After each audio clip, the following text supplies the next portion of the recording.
she did this, transitioning this property into something that could be, it was like a big first step in producing long-term ecological benefits and community benefits forever. She just really knew she loved the property as, you know, as an open area. She saw the potential benefits it could produce for the community if she could just buy and protect it versus it being subdivided, developed, and fenced off or whatever.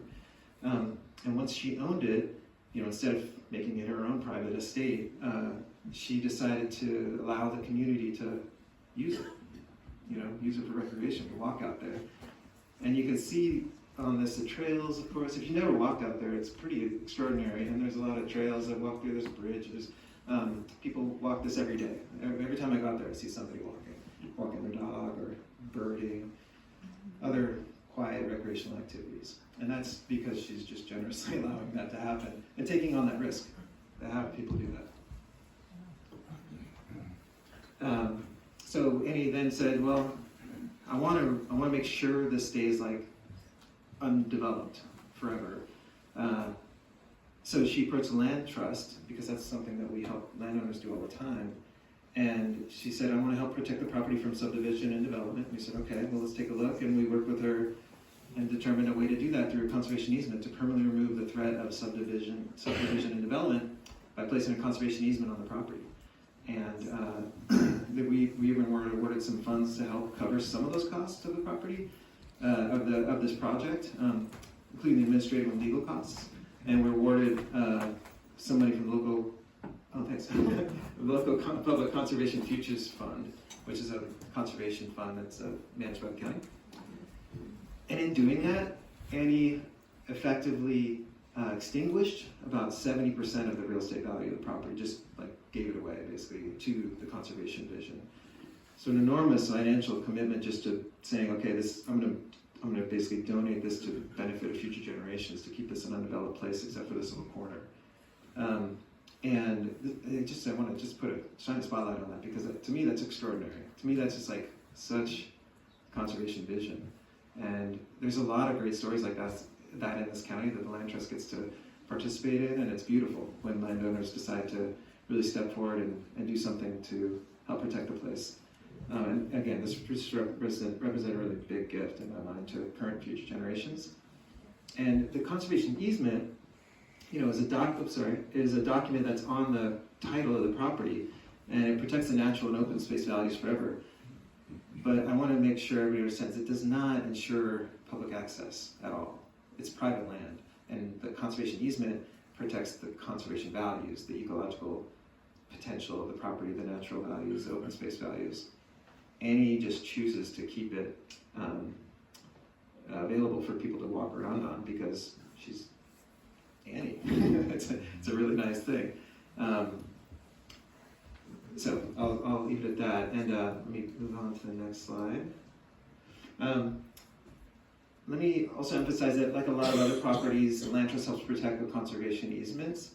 We work with the landowner to draft typically a stewardship plan that goes with the property and the conservation easement. It just helps everybody identify the active property management goals and objectives that help maintain the protected values, the protected conservation values, like the habitat values. So like in this case, the stewardship plan, you know, includes objectives related to maintaining the meadows through regular mowing and invasive species control. And a property like this, it's undergone like this enormous conversion and change and all this disturbance from its base ecological condition. It's been renaturalizing now for whatever, like 10 years. And Annie's been doing her best to try to keep up with that management, but it's a lot. And the threat to the conservation values, these habitat values from invasive species, is very high compared to a lot of other places we work in. There's a lot of potential for these invasives to take over. And I'm talking about the blackberry and the Scotch broom that's out there, the thistle that I'm sure you all see, the tansy, and the poison hemlock. These are all there, and they're starting to really take over. These require, you know, diligent, careful management, considerable resources, so time, skills, expertise, money. Time and money is what it takes to keep some of these natural areas from being monocultures of invasives. And invasives aren't just a threat to the ecological function of these properties. You know, there's a reason we try to protect these properties like these from invasion of all these different invasive species. But they can be dangerous to pets and people as well, and other wildlife. There's a poison hemlock population on the property that is one of the most toxic plants there is, and ingesting only a small amount can kill you, and just touching it can produce a reaction. So it's one of those really dangerous plants. We don't want it on the nature preserves that the Land Trust takes, observes and monitors. So Annie and the Land Trust have been really appreciating the folks. I'm sure there's some people in this room who've helped her over the years take care of this place. She's had some volunteer work parties, and people have been mowing to support the management that she has there, and that's been great. But it's been too much for her, and so some kind of management, I just want to emphasize, does need to occur out there. It does require regular management, manual control of these different kinds of invasive species if we're going to protect the habitat values and other values there, the scenic and open space values as well. We can't just not have anything happen out there. So to be also very clear, the Land Trust doesn't have the right, this is private land that we have a conservation easement. We don't have the right to go manage this property. We can coach the landowner on this, and that's kind of what the stewardship plan does. We support them to try and come up with strategies, but the resources, time, energy, money that goes into managing these private properties that comes from the landowner. And while we hold the conservation easement on, doesn't mean we're out there taking care of the property ourselves. The responsibility of management falls on the landowner with all conservation easement protected properties. And so after years of management and ownership, and having protected this place from subdivision and most development, and the landowner is really trying to think, okay, what's the next thing? I've done my thing, I've protected it, I've helped take care of it for a while, it's kind of getting beyond what I can do. What's another thing for this place? What's the next phase for this place? What's a way this could be sustainably be taken care of while also maintaining some of the access that she knows so many neighbors have enjoyed while she's been the owner. And we worked with the landowner over the years to talk about this, like to think about what the potential for this place could be, different ideas to be consistent with the conservation easement, and come up with a long-term arrangement, because we're in perpetuity thinking constantly at the Land Trust. What's the long-term arrangement that could best suit this property and its habitat potential? And all of these different ideas that have come up have run up against this reality of the maintenance demands of the property. It's expensive to take care of this place. And with different ideas not panning out, the landowner just came to Land Trust and said, is there anything you can do? Can you guys buy it from me? I'd love to have you guys manage it as a nature preserve or something. And she just didn't want to just put it on the market. She knew that if she just put it on the market, it would just be purchased by somebody who's going to probably put a home on the building envelope, maybe fence it off, make it a private estate, and it's done. And the conservation values would still be protected. We would work with that new landowner, help them make the best stewardship decisions they could on that property. But that's not what she wanted. And so she kept trying to brainstorm with us. And so with different ideas not panning out, and thinking about this with her, we just decided, well, what could we do? Let's start talking to partners, let's talking to friends. We know it would be costly. The Land Trust can't just take it on because that would be irresponsible. We don't have a big pot of money just to manage a special new property. This would be a huge demand on our preserve management capacity as well. There would have to be some kind of reliable and dedicated capacity to really care for this property to help it meet its habitat potential and to maintain the public access that we think is great and Annie thinks is great. And so how can we do that? How can we come up with a way to do that? And so that would have to come from somewhere, that capacity, that durable, reliable, dedicated capacity, or some kind of mechanism for ongoing care would have to come from somewhere. And we think that conservation burial is one particularly really good example of how we can do that. It appears to be a really good solution for some of the challenges and opportunities this property presents. We've been thinking about it a long time. There's been a lot of conversations locally about conservation burial, green burial, conservation burial. And I was going through some old notes, and it was over 15 years ago, there was some meetings about this at the Land Trust. And just community members continue to come to the Land Trust and say, is there anything you can do? There's not really a great green burial option, not really like a natural air burial option around here. And they're looking for an option that will contribute to the protection and care of natural area while not polluting the air or the environment. People kept coming to us, and so the board of directors finally said, let's start a committee, let's start looking into this. This sounds like a big, complicated let's look into study this. And so for several years, there's been committee work at the Land Trust to really look into this and try to understand it. The volunteers that are dedicated to this have been looking at different properties, starting with forest land. They're thinking, let's buy some beat up forest land and restore it to habitat conditions. But it turns out only rural residential zoned properties in this county could be a kind of cemetery at all. There's rules about this, and so the rural residential zoned properties are the only places that were now even to be considered by this endeavor.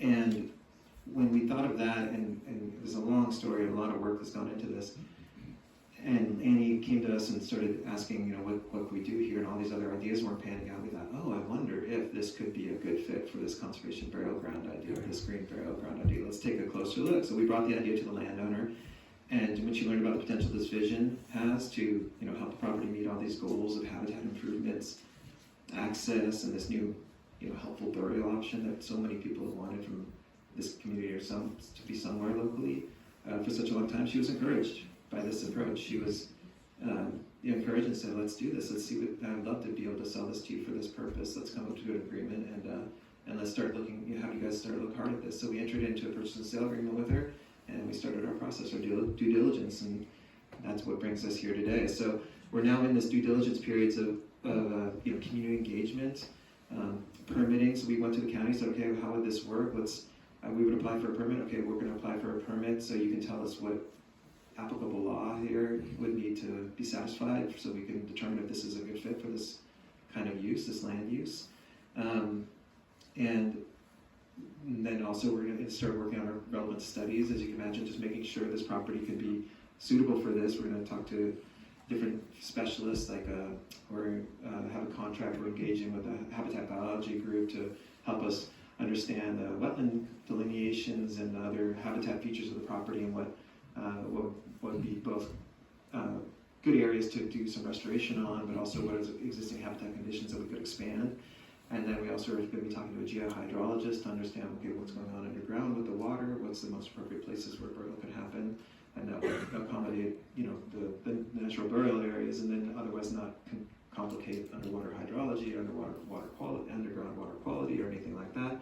So we've got some work to do with that. And so we're in that process right now, and I just want to emphasize, when we're looking at this property and we're thinking about it in this way, we're trying to, and I'll get to this in a few more slides, we're trying to imagine this place as such a better version of what it is today. Not a big change, but a better version of what it is today, while also producing this kind of community benefit of having a new natural area system. And so this whole concept is really big. This whole idea is quite big. The Land Trust does a lot of big things and a lot of innovative things, and a lot of small things. We do a lot of things, and this whole concept is pretty big. And so, as an initiative, it'll take, substantial effort and attention and some real singular focus to make something like this happen. And so, one strategy to responsibly approach something like this, an initiative that supports the nonprofit mission of the Land Trust, which also will have a singular focus on providing certain kinds of benefits to the community, is for the Land Trust to set up a subsidiary organization to do that. And so we've done that before. A few years ago, the board of directors created a wholly owned subsidiary organization called Chimacum Ridge Community Forest to own and manage the 918th Chimacum Ridge Community Forest that we just succeeded in acquiring and are starting to manage now, to produce the economic, ecological, and social benefits for the community forever with a community forest. It's an enormous accomplishment, and this is one of the legal structural ways we've done that.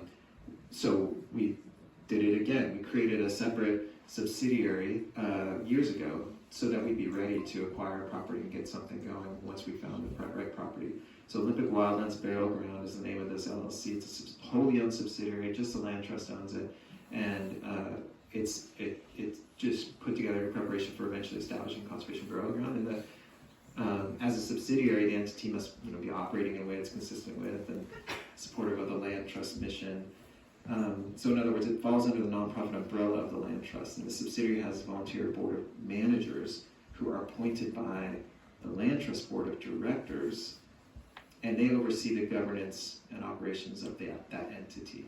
So does that make sense? The board of directors of the Land Trust appoints board of managers and oversees that. And one of the reasons we need to do it this way, especially for the conservation burial ground idea, is because Washington state law requires that any entity that owns and operates a cemetery needs to be established for that purpose. Like just the land trust couldn't own the land and manage the cemetery because we have other things we're doing. But the state law requires whatever entity owns that cemetery has to be established for that purpose, and so it's a separate thing. And then secondarily, I think it might be worth mentioning that as an accredited land trust, Jefferson Land Trust is an accredited land trust. We're one of a few hundred land trusts in the country that are accredited by the Land Trust Accreditation Commission. And all that's reviewed every 5 to 7 years, and our subsidiaries are audited consistent with our annual auditing process. So there's a lot of oversight of both these institutions that way too.